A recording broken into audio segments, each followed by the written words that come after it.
Hello student, स्वागत है आप सभी का आपके अपने चैनल एटीएम क्लासेस में।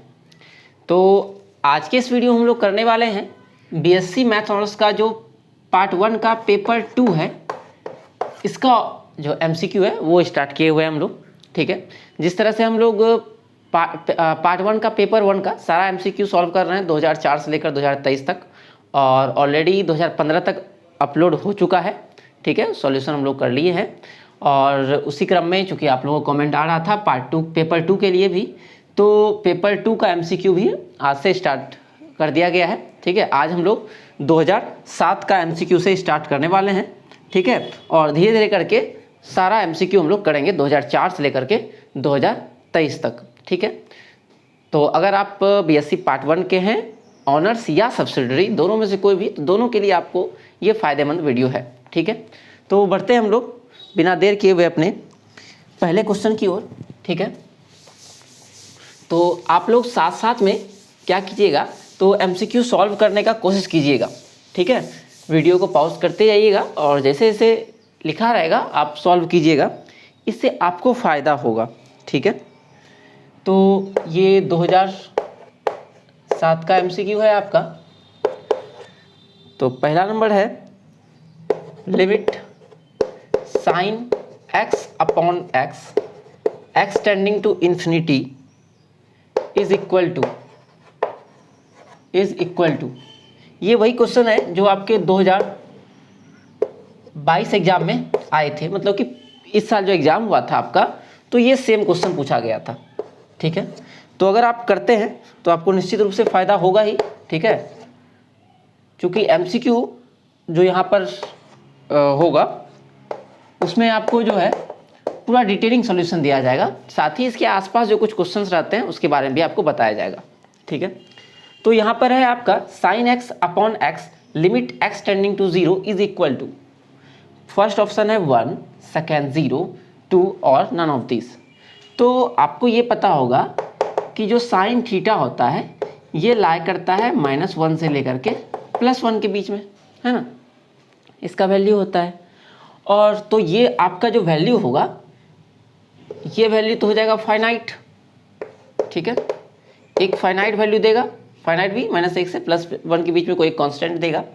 और ये जो वैल्यू है x, ये टेंड कर रहा है, x का यहाँ पर कुछ भी वैल्यू हो जाए, आना है -1 से +1 ही ऊपर में, लेकिन नीचे में क्या होगा, डिनोमिनेटर आपका जब टेंड करेगा इन्फिनिटी की ओर, तो आपका जो ओवरऑल वैल्यू वो कर देगा 0।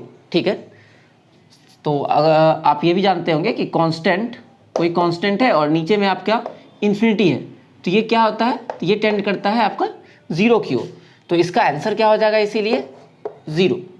इसी क्वेश्चन में अगर कुछ ऐसा होता कि limit sine x upon x tending to 0, ठीक है, अगर x टेंडिंग टू 0 होता तो इसका मान 1 होता, ये भी आप याद रखिएगा।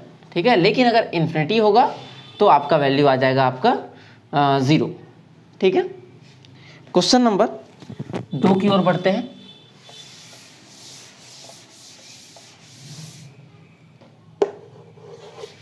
सेकेंड क्वेश्चन, इफ y बराबर x to the power n,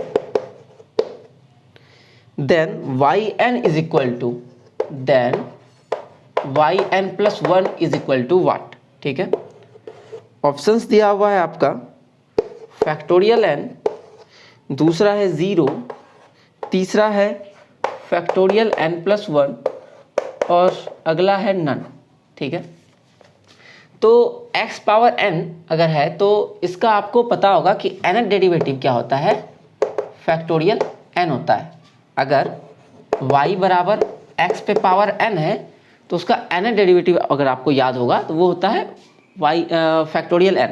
अगर आपको याद नहीं भी है तो आप फार्मूला जो है निकाल सकते हैं, जैसे y इक्वल टू इतना है, जब y1 करेंगे तो आएगा n इंटू एक्स पे पावर n-1, जब y2 निकालेंगे तो एक और ये आगे आ जाएगा n-1 x पे पावर n-2। इसी तरह से करते करते जब आप जाइएगा तो फाइनली yn में क्या मिलेगा, चूँकि देखिए जब यहाँ पर yn था तो आपको n मिला, y2 था तो n-2 मिला, तो yn है, मतलब यहाँ 2 था तो 1 तक माइनस होगा, एक और कर देते हैं और आइडिया मिलेगा आपको n माइनस 1 और यहाँ आ जाएगा n माइनस 2 पावर और पावर एक और कम हो जाएगा। अब निकालते हैं yn इसके आधार पर। तो यहाँ अगर 3 है तो 2 तक गया हुआ है, तो n है तो n माइनस 1 तक जाएगा, है ना। तो ये करते करते जाएगा n माइनस 1 n माइनस 2 करते करते ये चला जाएगा 1 तक, ठीक है। फिर x पे पावर क्या है, यहाँ अगर 3 है तो यहाँ 3 आता है ना। 2 है तो 2 घट रहा है n में, तो अगर यहाँ पर भी क्या हो जाएगा, n है तो n घट जाएगा, मतलब x पावर 0 हो गया। तो yn क्या हो गया, n का अगर आप देख रहे होंगे n माइनस 1 n माइनस 2, तो ये फैक्टोरियल n हुआ। अब चूंकि यहाँ पर कोई वेरिएबल है ही नहीं, तो इसका अगर फर्दर हम लोग करेंगे, एक बार और अगर कर देते हैं, तो चूंकि कांस्टेंट है और कांस्टेंट का डेरिवेटिव क्या होता है, तो 0 होता है। अगर आपके एग्जाम में ये क्वेश्चन पूछता है yn क्या होगा, तो फैक्टोरियल n होता है क्वेश्चन। अगर एग्जाम में पूछा जाता yn प्लस 2 क्या होगा, तो भी 0 होता, ठीक है। जब जब आपका इससे y बराबर x पावर n है और उससे एक ज़्यादा पूछ लिया जाए, yn plus 1 n plus 2 n plus 3 कुछ भी पूछ लिया जाए, 1 2 3 ज़्यादा, तो आंसर हमेशा 0 हो जाएगा उसका, ठीक है। तो इसका आंसर हो गया ऑप्शन नंबर बी। तीसरे नंबर क्वेश्चन में हम लोग अब आएंगे, ठीक है।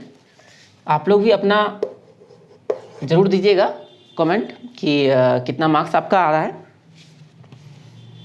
क्योंकि इससे क्या होगा कि जब आप आगे जाइएगा, क्या कहते हैं, जैसे 2007 8 9 10 इस तरह से हम लोग 3-4 ईयर का सॉल्व कर लेंगे, उसके बाद आप बनाइएगा और उसमें आपका स्कोर बढ़ा हुआ रहेगा। और कमेंट अभी आपका मान लेते हैं कमेंट में कुछ मार्क्स आएगा और आगे कुछ ज़्यादा मार्क्स आएगा, तो लगेगा कि नहीं आप कुछ सीख पा रहे हैं। अगला है 0 से π/2 साइन पे पावर 7x dx।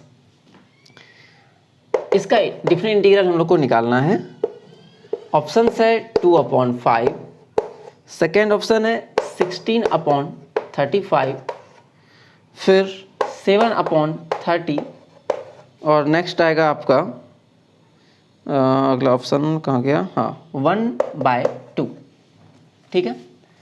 तो ये निकालना है आपको, डिफरेंट इंटीग्रल है। तो सबसे पहले तो इसका इंटीग्रेशन सॉल्व करना पड़ेगा, या एक फार्मूला आता है उससे भी बना सकते हैं।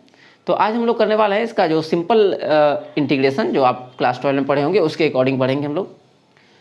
तो जब भी पावर ऑड होता है, हमेशा क्या करते हैं हम लोग, कॉस को टी पुट करते हैं। जब भी साइन पे पावर ऑड हो तो आप कॉस टी पुट कीजिएगा, कॉस पे पावर ऑड हो तो साइन टी पुट कीजिएगा, और दोनों अगर आ जाए, दोनों में से किसी एक को पुट कर दीजिए, बन जाएगा। तो यहाँ साइन पे पावर इतना है तो आपको कॉस को पुट करना है टी। तो सबसे पहले हम लोग क्या करेंगे, साइन, इसको हम लिख लेना है साइन पे पावर 6 और साइन x dx, ठीक है। एक 6 यहाँ पर हो गया, एक यहाँ पर हो गया, सब मिला के 7 साइन है, उसको अलग कर दिए। फिर ये जो पावर 6 है इसको हम लिख रहे हैं 2 का क्यूब, ठीक है, 2 का क्यूब। अब इसका फ़ायदा ये होगा कि साइन स्क्वायर होता है 1 minus cos square x power 3 और साइन एक्स dx। अब जब आप साइन एक्स को पुट कीजिएगा टी, सॉरी कॉस एक्स को पुट कीजिएगा t, cos x equal to t, तो आप इसका डिफ्रेंसिएशन क्या होता है, तो minus sine x d x बराबर डी टी। मतलब साइन एक्स डी एक्स के प्लेस पर आपका आएगा डी टी, है ना। तो इसके प्लेस पर आ जाएगा डी टी। इसके बाद कॉस एक्स को हम लोग पुट कर दिए हैं टी, तो यहाँ बन जाएगा 1 माइनस टी स्क्वायर और इसका क्यूब। अब सिंपली इसका हम लोग को डिफ्रेंसिएशन इंटीग्रेशन करना है और फिर डिफरेंट इंटीग्रल 0 से π/2 पुट कर लेना है। तो इसको करते हैं हम लोग। पहले एक बार चाहे तो आप एक बार ब्रेक कर सकते हैं, a प्लस बी का होल क्यूब पर। तो a cube minus b cube, t square का क्यूब करेंगे तो पावर 6 हो जाएगा। फिर माइनस 3a स्क्वायर बी, तो 3 एक का स्क्वायर एक ही होगा और a स्क्वायर बी, ये हो गया। फिर प्लस 3ab स्क्वायर, 3a और b स्क्वायर, टी स्क्वायर का स्क्वायर हो जाएगा पावर 4।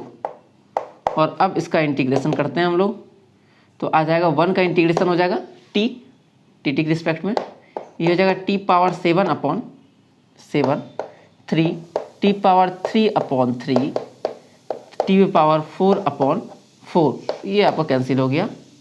और चूंकि ये डिफरेंट इंटीग्रल है 0 से π/2 तो कांस्टेंट तो आना है नहीं, तो ये हो गया आपका 0 से π/2।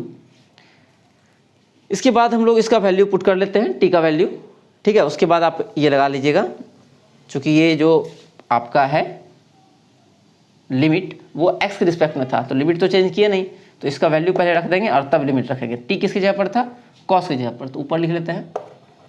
तो आ गया मेरे पास cos t minus cos power 7x/7 minus cos power 3 plus 3/4 cos पे पावर 4x, और इसमें आ जाएगा 0 से π/2।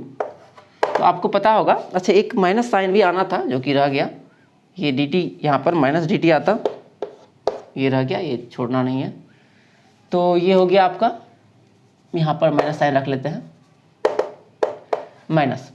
अब हम लोग को पता है कि cos सबसे पहले रखेंगे अपर लिमिट cos 90, ठीक है। और चूंकि यहाँ निगेटिव है आगे में, तो आप पहले लोअर लिमिट भी रख सकते हैं, इससे आपको साइन ये माइनस का झंझट हट जाएगा। या आप चाहे माइनस आपको बाहर रखना है तो पहले आपको ऊपर वाला रखना होगा, तो हम इसका झंझट हटाते हुए डायरेक्ट करते हैं। पहले रखेंगे हम लोग लोअर लिमिट, तो पहले रखेंगे लोअर लिमिट, तो cos 0 होता है 1, तो ये 1 बन जाएगा, ये भी 1 पावर 7 1 बनेगा, सिमिलरली ये भी 1 ये भी 1, तो आपके पास ये बन जाएगा 1 माइनस 1/7 माइनस 1 और प्लस 3/4, ठीक है, ये हो गया। फिर जब π/2 रखेंगे तो cos π/2 90 जो होता है, मतलब cos 90 जो होता है वो होता है आपका 0, तो ये सब का सब बन जाएगा 0। अब बस इसको सॉल्व करना है, तो एक से एक तो वैसे ही कैंसिल हो गया, यहाँ पर हो गया एलसीएम लेंगे तो 7×4 = 28 हो जाएगा एलसीएम, ठीक है। कुछ मिस्टेक तो हम लोग नहीं कर रहे हैं, हाँ यहाँ मिस्टेक कर रहे हैं आई थिंक, t⁴ था, यहाँ पर एक बढ़ेगा पावर, ठीक है, t⁵/5, यहाँ भी ठीक कर लेते हैं 5/5, यहाँ बचेगा आपका 5, ठीक है। तो एलसीएम आ जाएगा इसका 35 एलसीएम आएगा, तो 35 एक में तो दिख रहा है। फिर ये 5 उधर जाएगा और 7×21 उधर जाएगा, 5 और प्लस 16 21, तो आ जाएगा आपका 16/35, ये हमारा जो है आंसर हो जाएगा, ठीक है। अगले वीडियो में इसी क्वेश्चन को हम लोग ट्रिक के माध्यम से भी सॉल्व करने के लिए सीखेंगे, ठीक है। जब इंटीग्रेशन आपका आएगा, इंटीग्रेशन इसके जगह पर अगर आपका cos पे पावर 7x आता, ठीक है, 0 से π/2, तो उसका भी आंसर सेम आएगा 16/35, ये भी आप ध्यान में रखिएगा, ठीक है। बढ़ते हैं क्वेश्चन नंबर 4 की ओर। ये आपका 8 मार्क्स में भी पूछा जा सकता है, तो जरूर ध्यान रखा कीजिए। Question number 4, area of ellipse आपको निकालना है x² प्लस y² 9 = 1 का। ऑप्शंस दिया हुआ है आपके पास 2π0, 2π, b में है 0, c में है 12π और d में है 9π, ठीक है। तो आपको एरिया ऑफ इलिप्स याद होगा, ठीक है, नहीं याद तो याद कर लीजिए। अगर आपके पास स्टैंडर्ड इक्वेशन दिया हो तो एरिया ऑफ इलिप्स जो होता है वो हो जाता है π/ab, ठीक है। और स्टैंडर्ड इक्वेशन ये है a, ये है b, ये है a², ये है b², तो a² है मतलब 4², तो a का वैल्यू हो गया 4, और ये है 3², तो b का वैल्यू हो गया आपका 3, तो 4 दिया हो गया 12π, ये आपका आंसर हो गया 12π। आप चाहें तो इसको डिफरेंट इंटीग्रल के थ्रू भी निकाल सकते हैं, ठीक है, डिफरेंट इंटीग्रल के थ्रू आप लोग इसको निकाल सकते हैं, इसका एरिया क्या होगा। क्वेश्चन नंबर 5 आ रहा है, आधा क्वेश्चन हम लोग कर चुके हैं। Question number 5, the degree of the differential equation, degree of the differential equation 1 plus d2y/dx² whole to the power 3/2 = 2 × dy by dx whole to the power 5 is, options आपके पास हैं 3, 10, 6, 3, 10, 6 और नन ऑफ दीज। ठीक है, तो जब भी हम लोग ऑर्डर और डिग्री निकालते हैं, सबसे पहले ऑर्डर के लिए जानिए। तो ऑर्डर का मतलब हो गया कितना टाइम्स हम मैक्सिमम टाइम डिफरेंशिएट कर रहे हैं। तो ऑर्डर अगर पूछा जाता है इस क्वेश्चन में, तो ऑर्डर हो जाता है हमारा 2, चूँकि यहाँ पर 2 है, यहाँ एक बार डिफरेंशिएट किया गया तो ऑर्डर 2 हो गया। अब डिग्री की बात करें, जो कि इस क्वेश्चन में हम लोग को से पूछा गया है, डिग्री क्या होता है कि जो मैक्सिमम ऑर्डर होता है उसका पावर, लेकिन आपका जो डिफरेंशियल इक्वेशन होना चाहिए वो फ्री फ्रॉम रेडिकल्स होना चाहिए। ठीक है, ये जो पावर होना चाहिए वो हाफ फ्रैक्शन में नहीं होना चाहिए। तो सबसे पहले हम लोग क्या करते हैं कि दोनों साइड स्क्वायर कर लेते हैं। तो जब स्क्वायर करेंगे दोनों साइड, तो इधर भी होगा स्क्वायर और इधर भी होगा स्क्वायर, तो ये 2 कैंसिल हो जाएगा, यहाँ पावर आ जाएगा 10। अच्छा, इसका मतलब डिग्री का मतलब क्या होता है, जो मैक्सिमम ऑर्डर होता है उसका पावर कितना है। तो मैक्सिमम ऑर्डर यहाँ पर ये है और इस पे पावर कितना आएगा, तो 3 आएगा। तो मेरा जो आंसर हो जाएगा वो हो जाएगा 3। ठीक है, तो बढ़ते हैं हम लोग अपने अगले क्वेश्चन में। इन सब क्वेश्चन में डायरेक्ट आप आंसर नहीं लगा दीजिएगा, थोड़ा सा एक बार रुक के देख लेना है कि क्वेश्चन क्या करना है। ठीक है, पावर को फ्री कर लीजिएगा रेडिकल से। Question number 6, if r is equal to, if vector r is equal to xi yj zk, then del cross r is equal to, options है 3, 0, 1, 3, 0, 1 और नन। ठीक है, मेरे पास एक r वेक्टर दिया हुआ है और निकालना है हम लोग को डेल क्रॉस r। ठीक है, तो डेल का मतलब आपको पता होगा ही, ये होता है आपका डेल बाय डेल एक्स।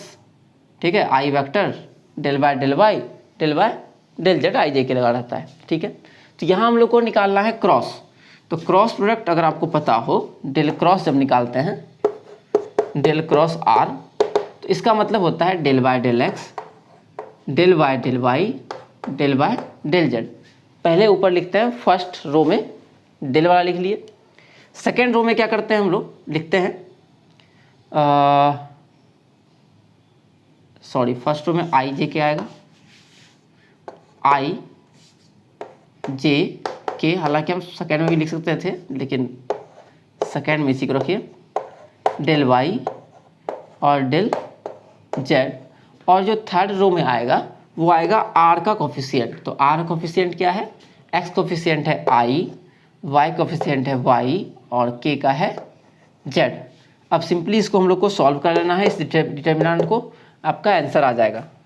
तो i into i cap into, इसको इससे करेंगे तो del Y del by del y z का, तो जेड का डिफ्रेंसिएशन जब करेंगे वाई के रिस्पेक्ट में, आपको पता होगा कि 0 आएगा, फिर माइनस। उसी तरह से जेड का वाई का डिफ्रेंसिएशन होगा जेड के रिस्पेक्ट में, तो अगेन 0 आएगा, फिर माइनस जे वाला जब करेंगे तो ये हो जाएगा। तो जेड का डिफ्रेंसिएशन एक्स के रिस्पेक्ट में अगेन 0, इसी तरह से आपका सब 0 आ जाएगा।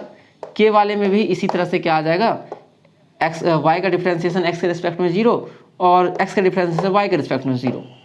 तो यहाँ आपको दिख रहा होगा सबका सब 0 हो गया, तो आपका आंसर जो हो गया वो हो गया 0 वेक्टर।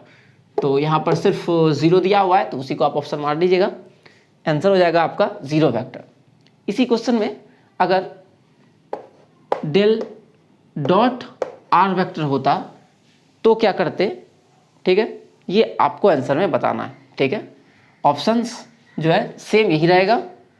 ठीक है, डेल डॉट आर क्या होगा ये आपको बताना है।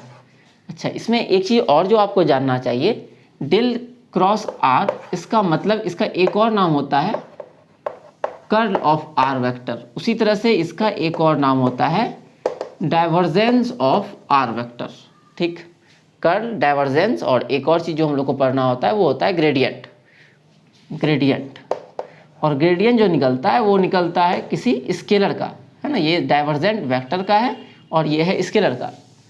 कर्ल जो देता है ये हमेशा वेक्टर क्वांटिटी देता है जो आंसर आता है, ठीक। जो डाइवर्जेंस आंसर देता है वो देता है स्केलर क्वांटिटी, और जो आपका ग्रेडियंट है ये भी देता है आपका वेक्टर क्वांटिटी, ठीक है। ये ध्यान रखिएगा, इसको देख के आप स्केलर नहीं लगा दीजिएगा, ठीक है। ये वेक्टर क्वांटिटी देता है। तो इस क्वेश्चन में हम लोग बहुत सारा इन्फॉर्मेशन लिए, ठीक है। तो ये जरूर आप इसका आंसर दीजिएगा लास्ट में, ठीक है, कि क्या होगा, या अभी भी आप चाहे तो वीडियो को पॉज करके कमेंट कर सकते हैं कि इसका आंसर क्या होगा, ठीक है। ऑप्शन सेम है। Question number 7, the eccentricity of the ellipse is, the eccentricity of the ellipse is, ellipse आपका इक्वेशन दिया हुआ है x² / 25 y² / 9 is equal to 1, ठीक है। इसका हम लोग को निकालना है एसेंट्रिसिटी। ऑप्शंस भी लिख ही लेते हैं। ऑप्शंस है आपका ±4/5, 4/5, 2/3 और डी है आपका नन ऑफ दीज, ठीक है। तो इसका जो आपका आंसर होता है, मतलब सॉरी फार्मूला पहले तो जाने कि एसेंट्रिसिटी का फार्मूला होता है E = 1 - b² A², ठीक है। ए बी को पहचानने में अगर आपको दिक्कत होगा तो आप सिंपली क्या कीजिएगा कि छोटे वाले को ऊपर और बड़े वाले को नीचे रख दीजिएगा, और कुछ नहीं, ठीक है। तो यहाँ पर ए बी पता कर लेते हैं। जैसे पिछले क्वेश्चन हम लोग देखे थे ए बी क्या होता है, तो x² ये जिसका स्क्वायर होता है वो बनता है a, उसी तरह से y² / 3 का स्क्वायर है, तो ये बन गया आपका b = 1। Standard equation of ellipse है ये। तो यहाँ पर आ जाएगा आपका 1 - b² क्या हो जाएगा, 3 का स्क्वायर मतलब कि 9, और a² मतलब कि 5 का स्क्वायर मतलब कि हो गया 25। तो 25 एलसीएम लेंगे तो 25 आ जाएगा, तो 25 में से 16 जाएगा, 9 जाएगा तो हो जाएगा 16/25, ठीक है। डायरेक्ट नहीं माइनस कर दीजिएगा, पहले एलसीएम लेना होता है। और 16 हो गया आपका 4 और ये हो गया 5, तो ये आंसर हो गया हमारा 4/5। ये हो गया इलिप्स के लिए। एक चीज़ और जो आप जानना चाहिए आपको कि इलिप्स के केस में आपका जो एसेंट्रिसिटी होता है ये हमेशा जो है 1 से छोटा होता है, <1 होता है। यही अगर हाइपरबोला होता तो उस केस में जो एसेंट्रिसिटी होता है वो आपका <1 होता है, ठीक है। अगर ये आपका हाइपरबोला होता, ठीक है, तो एसेंट्रिसिटी इज ऑलवेज <1। और अगर ये पाराबोला होता, अगर आपका पाराबोला का इक्वेशन होगा तो जो आपका एसेंट्रिसिटी है वो 1 के इक्वल होगा, ठीक है। तो इस कॉन्सेप्ट को भी आप अपने नोट्स में लिख लें, याद कर लें साथ में, ठीक है। चाहे तो नोट्स भी बना सकते हैं। तो इसका आंसर 4/5 हो गया, ठीक है। प्लस माइनस नहीं मार दीजिएगा। क्वेश्चन नंबर 8 आज के सेशन का सबसे लास्ट क्वेश्चन है ये, ठीक है। The centre of the sphere, the centre of the sphere, equation दिया हुआ है आपके पास x² + y² + z² + 2x + 4y + 6z plus यहाँ y लिख दिया, आई थिंक 4 लिखना चाह रहा होगा, इज इक्वल टू 0, ठीक है। ए तो ऑप्शन है आपका 1 0 1, बी 1 1 1, सी 1 2 3 और डी -1 -2 -3। देखिए ये दिया हुआ है आपका स्फीयर का इक्वेशन, ठीक है। अगर आप इसके जो पार्ट 1 का आपका पेपर 1 का MCQ है 2004 से 15 तक ऑलरेडी अपलोड हो चुका है, और आगे भी ये अगले आने वाले समय में सारा अपलोड हो ही जाएगा। तो यहाँ पर आई बटन आ रहा होगा, वहाँ से आप जाके देख सकते हैं, या वीडियो जब खत्म होगा वहाँ पर भी आपको क्या होगा कि प्लेलिस्ट आएगा, वहाँ पर भी से भी आप जा सकते हैं क्लिक करके, ठीक है। आपको खोजने की ज़रूरत नहीं पड़ेगा। अब इसमें आते हैं। सबसे पहले आप जानिए कि स्फीयर के बारे में जानिए, है ना। स्फीयर क्या होता है? एक लोकस ऑफ पॉइंट होता है जो कि स्पेस में फिक्स्ड पॉइंट से फिक्स्ड डिस्टेंस पर रहता है, ठीक है। इसको आपको पता ही होगा कि रेडियस है और ये हो गया आपका सेंटर। तो अगर ये इसका स्टैंडर्ड इक्वेशन ऑफ स्फीयर होगा वो होता है x square plus y square plus z square is equal to r square, जहाँ पर जो सेंटर होता है वो हो जाता है 0 0 0 और रेडियस, जैसे इसमें अगर के स्क्वायर कर ले तो रेडियस हो गया के, ठीक है। ये तो हो गया आपका स्टैंडर्ड इक्वेशन के लिए। लेकिन यहाँ जो मेरे पास है ये है आपका जनरल इक्वेशन ऑफ स्फीयर। तो जब आपके पास जनरल इक्वेशन ऑफ स्फीयर होगा तो वो क्या होता है वो देखते हैं, ठीक है। जनरल इक्वेशन ऑफ स्फीयर जो होता है वो होता है x square plus y square plus z square plus u x 2ux plus 2vy plus 2wz plus कुछ और ले लीजिए, एक और कांस्टेंट d बराबर 0। ये आपका जो हो गया इक्वेशन ऑफ स्फीयर हो गया जनरल फॉर्म में, ठीक है। इसका अगर सेंटर की बात करें, सेंटर ये होता है आपका माइनस यू माइनस भी माइनस डब्लू, मतलब कि जो x कोफिशिएंट है, जो y कोफिशिएंट है और z कोफिशिएंट, सबको आपको आधा कर देना है, साथ में उसका साइन भी चेंज कर देना है, प्लस है तो माइनस, माइनस है तो प्लस, ठीक है। और इसके साथ साथ आप एक और चीज़ सीख लीजिए, हो सकता है ये भी एग्जाम में पूछा जाए। रेडियस क्या होता है? तो रेडियस होता है आपका यू स्क्वायर प्लस भी square plus W square minus D, ठीक है। डी को माइनस करना होता है। अब यहाँ पर इस क्वेश्चन के लिए हम लोग अगर सेंटर की बात करें तो ये सब का सब प्लस है, इसका मतलब मेरा आंसर जो आएगा वो माइनस में आएगा। तो बिना निकाले भी हम लोग बता सकते हैं कि ऑप्शन डी ही जो है करेक्ट आंसर होगा। फिर भी एक बार निकाल के हम लोग चेक करेंगे। तो सेंटर क्या कहता है? जो एक्स कोफिशिएंट होगा उसको आधा कर लेना है ना, और साइन चेंज करना है। तो एक्स कोफिशिएंट है 2, 2 का आधा होगा 1 और साइन चेंज कर देना है तो हो जाएगा माइनस। वाई कोफिशिएंट है 4, 4 का आधा होगा 2 और माइनस लगा देना है। 6 कोफिशिएंट है 6, 6 का आधा होगा 3 और माइनस साइन लगा देना है। तो -1 -2 -3, तो ये आपका आंसर आ गया। रेडियस क्या होगा वो आप इस फॉर्मूला से निकाल लीजिएगा। सॉरी। तो मिलते हैं अगले वीडियो में। वीडियो कैसा लगा बताइएगा और अपना मार्क्स भी कमेंट कीजिएगा। और धीरे धीरे ये सीरीज़ आगे जाएगा। इसके अलावा भी आपको क्या चाहिए वो भी कमेंट बॉक्स में आप लिखते रहिएगा। जितना ज़्यादा आप कमेंट करते हैं उतना ज़्यादा मोटिवेशन मिलता है। आप सभी का धन्यवाद।